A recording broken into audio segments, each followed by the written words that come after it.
ओम नमः शिवाय। प्रिय दर्शकों, सूर्य संवेदना पुष्पे दीप्ति कारुण्य गंधने लब्ध्वा शुभम नववर्षेस्मिन् कुर्यात सर्वस्य मंगलम। अंग्रेजी नववर्ष 2024 की आप सभी को हार्दिक मंगलमय शुभकामना। यह नववर्ष आपके लिए शुभ हो, मंगलमय हो, आप चिरंजीवी हो, आप आरोग्यवान हो, आप समृद्धशाली हो, आप यशस्वी हो, आपकी हर एक मनोकामना 2024 में पूरी हो, ऐसी मेरी हार्दिक शुभेच्छा एवं शुभकामना।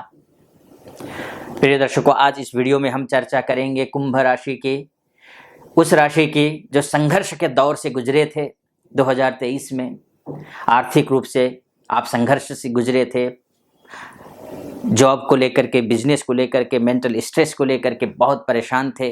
लेकिन यह नववर्ष 2024 के जो 3 महीने हैं, ये 3 महीने आपके लिए पूरे 2024 को बेहतर साबित हो सकते, बना सकते हैं। ये 3 महीने वो पटकथा लिखेंगे जिसमें आप सफलता की इमारत बनाएंगे। वो 3 महीने हैं, कैसे और कब से पूरा डिटेल में मैं आपको बताऊंगा। उससे पहले आपसे एक निवेदन है कि अगर आप मेरे वीडियो को पहली बार देख रहे हैं तो पूरा वीडियो सुनिएगा। वीडियो अच्छा लगे तो चैनल को सब्सक्राइब कर दीजिएगा, वीडियो को लाइक कर दीजिएगा। और महादेव का भक्त हूँ, आप पर भी महादेव की कृपा बनी रहे, ऐसी मेरी शुभ इच्छा, महादेव से प्रार्थना। अगर वीडियो अच्छा लगता है, मेरा ज्योतिषीय विश्लेषण आपको अच्छा लगता है, तो कमेंट बॉक्स में जाकर के ओम नमः शिवाय 5 बार या 11 बार अवश्य लिख दीजिएगा। वीडियो को लाइक कर दीजिएगा। चलिए विषय पर प्रवेश करते हैं। कुंभ राशि के स्वामी शनि हैं। शनि बहुत अच्छे हैं, अपने ही राशि में बैठे हुए हैं, मूल त्रिकोण के हैं, जो कि शुभ माने जाते हैं। डिग्रियों के मामले में भी देखा जाए, इन 3 महीनों में बहुत अच्छी डिग्रियों में बैठे हुए हैं। लेकिन जैसे मैंने आपसे कहा कि ये जो 3 महीने हैं आपके लिए मील का पत्थर साबित हो सकते हैं। वो कारण ये है कि एक तरफ से कमियां आ रही हैं तो दूसरी तरफ से उस कमियों को भरने के लिए दूसरा ग्रह उससे बेहतर स्थिति में आया हुआ है। जैसे कि 2 कमियां हैं आपकी, इन 3 महीनों में 2 कमियां रहने वाली हैं। वो क्या है? शनि का अस्त होना, आपका राशि के स्वामी का अस्त होना, आपका द्वादशेश का अस्त होना। और कब से कब तक हो रहा है? 11 फरवरी से लेकर के 18 मार्च के बीच में। और जब अस्त होगा तो फल क्या देगा, नुकसान क्या करेगा, ये समझ लीजिए। और उसको कवर कैसे कर रहे हैं ग्रह, और उससे इसका ये जो नुकसान की संभावना थी वो कैसे पॉजिटिव में चला जाता है, वो भी आप समझ लीजिए। सबसे पहले तो यह है कि शनि का अस्त होने से आप शारीरिक रूप से पहले से अगर अस्वस्थ हैं, आप रोगी हैं, आप किसी बीमारी से पीड़ित हैं, तो वो बीमारी और बढ़ेगी। एक तो ये है। दूसरा ये है कि मानसिक आप स्ट्रेस झेल रहे हैं तो मेंटल लेवल पर स्ट्रेस बढ़ेगा। शनि के अस्त होने से आपका काम करने में मन लगेगा नहीं। शनि के अस्त होने की वजह से आपके अंडर में जितने कर्मचारी हैं या फिर आप किसी कार्य क्षेत्र के अधिकारी हैं, तो अंडर में जितने एम्प्लॉय हैं वो आपकी बातों को सीरियसली नहीं लेंगे। यानी कि अपने एम्प्लॉय को आप सही तरीके से डील नहीं कर पाएंगे। ये सारा कुछ शनि के अस्त होने से होगा। एक दूसरी बात, जो विदेश जाने के लिए आप अप्लाई कर रहे हैं, चाहे वर्किंग वीजा के लिए हो, चाहे एजुकेशन वीजा के लिए हो, चाहे जिस ऑफिस में एमएनसी में आप काम करते हैं उस एमएनसी के थ्रू आप विदेश जाना चाहते हैं वर्किंग वीजा के थ्रू, उसमें आपको असफलता मिलती है। या फिर विदेश में जो ऑलरेडी हैं उन भाई बंधुओं के लिए भी अगर ग्रीन कार्ड के लिए ट्राई कर रहे हैं, या फिर यहाँ से एजुकेशन वीजा लेकर के बाहर गए हैं और पढ़ना चाहते हैं, वो इस आधार पर गए हैं, ये सोच कर गए थे, और माता पिता ने भी ये सोच कर लोन लेकर के पैसा दिया हुआ था कि पैसा लगाया था, और बेटा या बेटी विदेश जाएगी, पढ़ेगी लिखेगी, कुछ पढ़ेगी, कुछ पार्ट टाइम जॉब करेगी, उससे उसका घर का खर्चा, वहाँ का खर्चा चल जाएगा। यहाँ जो लोन लिया हुआ पैसा है, 1-2 साल बाद जब पढ़ करके निकलेंगे, उसके बाद जब कुछ करने लगेंगे तो वो पैसे दे देंगे, तो फिर लोन भी उतार देंगे। इस तरीके से माइंडसेट बना करके जो माता पिता ने विदेश भेजा हुआ था बच्चों को, या फिर बच्चे वहाँ जो हैं वो करना चाह रहे थे, मेहनत करना चाह रहे थे, लेकिन अवसर नहीं मिल पा रहे थे, लेकिन मिलेगा। इनके लिए भी थोड़ा सा नुकसान है, लेकिन कवर कैसे कर रहा है? एक और नुकसान बताता हूं। ये नुकसान ये है कि बुध जब नीच का होता है, सेकंड हाउस में बुध जो है लव लाइफ से जुड़े हुए अगर आप हैं कहीं, या एजुकेशन से जुड़े हुए हैं या फिर संतान की कोई प्लानिंग कर रहे हैं, उनके लिए भी बुध का अस्त होना शुभ नहीं होता है। बुध का अस्त, माफ कीजिएगा, नीच का होना शुभ नहीं होता है। ये भी है एक। और बुध नीच का कब से कब तक हो रहा है? 7 मार्च से लेकर के 26 मार्च के बीच में। ये भी शुभ नहीं होता है। अगर किसी का स्किन से रिलेटेड प्रॉब्लम ऑलरेडी है तो उनके लिए बड़ी समस्या बढ़ सकती है। इसके साथ वो कोई वाणी जो है ना, कटु वाणी बोलता है, अपनी वाणी में मिठास नहीं है, तो उसके लिए भी प्रॉब्लम हो सकती है, होगी। लेकिन वही मैं एक बार, ये आपको मैंने प्रॉब्लम बताई, इन चीजों में आपको ख्याल तो रखना ही है।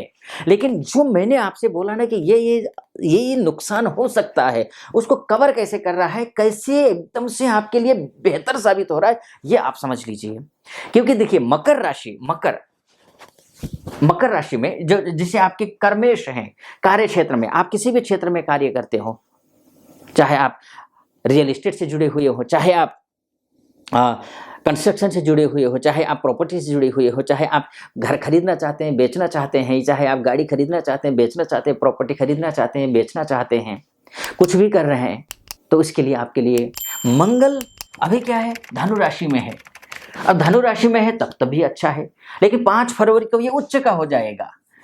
अब यहाँ ये है कि जो केंद्रेश होकर के, दशमेश होकर के त्रिकस्थ होना शुभ नहीं माना गया है, लेकिन जो आप काम कर रहे हैं उस काम में सहायता मिलेगी। ये कब तक? 15 मार्च तक है। अब 15 मार्च के बाद जाकर के ये कुंभ राशि में ही आ जाएगा शनि, यानी कि लग्न में आपकी ही राशि में आ जाएगा।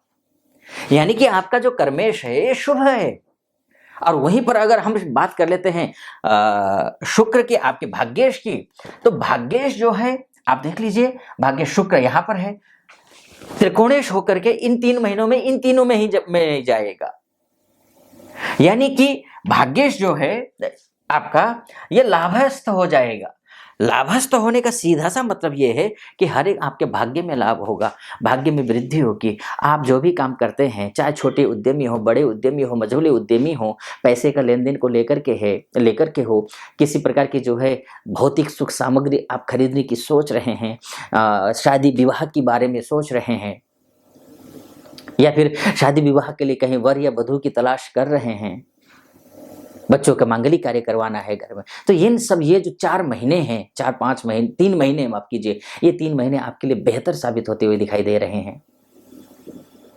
इसके साथ साथ में विद्यार्थी जहां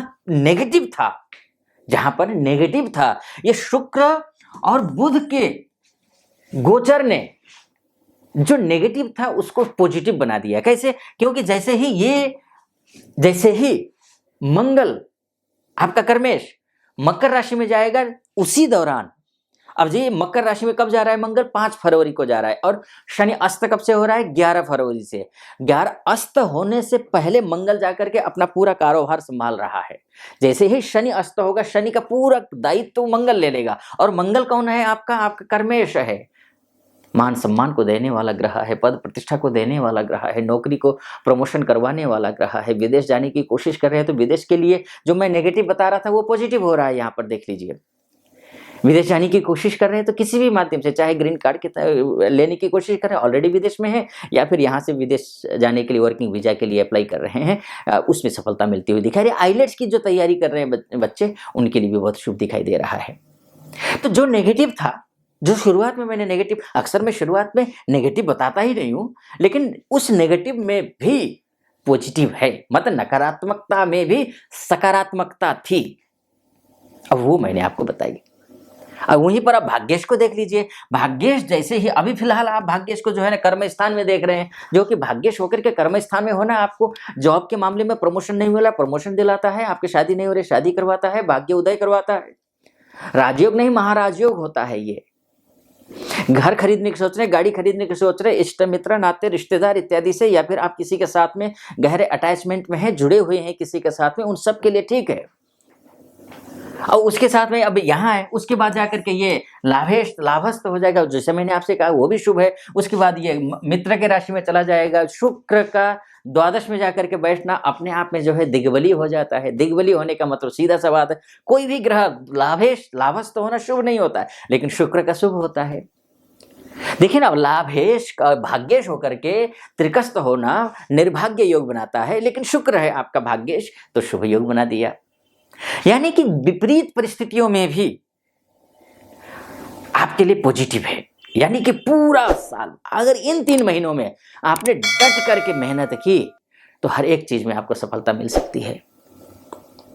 आप डॉक्टर हो तो भी, आप लॉयर हो तो भी, आप सीए हो तो भी, आप एजुकेशन फील्ड में हो तो भी, आप शिक्षक हो या फिर रिटायर्ड शिक्षक हो या फिर वायुसेना में हो या फिर हमारे जो जितने भी सुरक्षाकर्मी हैं, बीएसएफ के हमारे आन बान शान जो भाई बंधु हैं वो, या फिर आईटीबीपी में हो या फिर सीआरपीएफ में हो, वायुसेना में मैंने आपको, नेवी में हो या इंटरनल डिपार्टमेंट हो सिक्योरिटी को लेकर के, या फिर एक्सटर्नल डिपार्टमेंट हो, हर एक सेक्टर के लिए ये जो मंगल का अच्छा होना होता है ना, इन सभी जहाँ साहस और पराक्रम का काम होता है ना, उसके लिए शुभ कर देता है। तो इन सभी हमारे भाई बंधु हैं जो, उन सब के लिए अच्छा है, बढ़िया है। भाई बंधु हो या बहनें हो और रिटायर माताएं हों, अफसर हों, उन सब के लिए एजुकेशन फील्ड का भी है, या फिर एजुकेशन फील्ड में आप जॉब करते हो या फिर अपना ही इंस्टीट्यूट खोलने की सोच रहे हो, सबके लिए अच्छा समय, शुभ समय है। शुक्र का ये अच्छा बढ़िया है, कोई दिक्कत वाली बात नहीं है, आप निश्चिंत रहें, अच्छा समय है, अच्छा रहेगा। हाँ, कुछ चीजें मैं जरूर बोलूंगा कि जैसे शुक्र की आपको पूजा करनी ही करनी है, ध्यान रखना है। माँ भगवती की पूजा आपको करनी है। एक हनुमान चालीसा का पाठ अवश्य करना है, इसमें बिल्कुल भी कोताही नहीं बरतना है, क्योंकि आपका जो मंगल है वो बुध है, माफ कीजिए, मंगल जो है वो दशमेश है और शुक्र जो है भाग्येश है। कर्म और भाग्य ये आपके साथ हो तो हर चीज हासिल कर सकते हैं, किसी भी फील्ड में हो आप। तो ये जो कर्म और भाग्य दोनों आपके पक्ष में है इन 2-3 महीनों में, इसलिए हाँ, हनुमान चालीसा का, शनि का पूजा, हनुमान चालीसा का पाठ करना, शनि की पूजा करना, माँ भगवती की उपासना करना, ये जरूर ध्यान रखिए, करते रहिए। फिलहाल ये तो मोटा मोटी तौर पर था कि ये ग्रह इस नक्षत्र के हिसाब से मैंने नहीं बताया। इसमें नक्षत्र के हिसाब से मैं, एक और चैनल है मेरा ज्योतिष वेद वेदांग नाम से, उसमें नक्षत्र के हिसाब से प्रेडिक्शन करता हूं, तो आप उसको भी फॉलो कर सकते हैं। हाँ, वैदिक ज्योतिष के हिसाब से ग्रह और कौन सा ग्रह किस राशि में और कितने डिग्री पर होने पर क्या फल होगा, ये मैंने आपको बताया। तो आपको कैसा लगा वीडियो? ये मोटा मोटी तौर पर है। अगर आप डिटेल में जाना चाहते हैं, हो सकता है आपकी कुंडली में कि अगर मंगल और शनि और शुक्र की मृत अवस्था में हो, दिग्बल, कालबल, चेष्टा बल में कमजोर हो, दशमांश में कमजोर हो, त्रिंशांश में, चतुर्थांश में, नवांश में, होरा में, दृष्कांड में अगर ये कमजोर हो या फिर मृत अवस्था के हो तो संजीवनी भी काम नहीं कर पाता है। तो आपके लिए भी हो सकता है जो मैं फलादेश कर रहा हूँ वो सटीक ना बैठे आप पर, लेकिन हाँ, थोड़ा बहुत भी ठीक ठाक है। ग्रहों की स्थितियाँ आपकी कुंडली में, आपके कुंडली मतलब date of birth, time of birth और प्लेस ऑफ बर्थ के हिसाब से जो आपका, जहाँ आपकी कुंडली बनी होगी उसमें ठीक ठाक स्थिति में ग्रह है, तो जो मैं फलादेश कर रहा हूँ वो 100% आप पर सटीक बैठेगा। अगर फिर भी आप चाहते हैं कि गहराई में जाकर के अपनी कुंडली का विश्लेषण करवाना है आपको, आप चाहते हैं, तो ऐसी स्थिति में नीचे नंबर होगा, उस नंबर पे आप कॉल कर लीजिए, हमारे प्रतिनिधि से बात कीजिए। हमारे प्रतिनिधि से बात करने के बाद मुझसे बात करने के लिए आप अपॉइंटमेंट ले लीजिए और अपनी कुंडली का गहराई में जाकर के विश्लेषण करवा सकते हैं। फिलहाल इस वीडियो को मैं यहीं पर समाप्त करता हूं। कैसा लगा आपको वीडियो? अच्छा लगा हो तो चैनल को सब्सक्राइब कर दीजिएगा, वीडियो को लाइक कर दीजिएगा और कमेंट बॉक्स में जाकर के ओम नमः शिवाय 5 बार या 11 बार अवश्य लिख दीजिएगा। फिलहाल अनुमति दीजिए। ओम नमः शिवाय।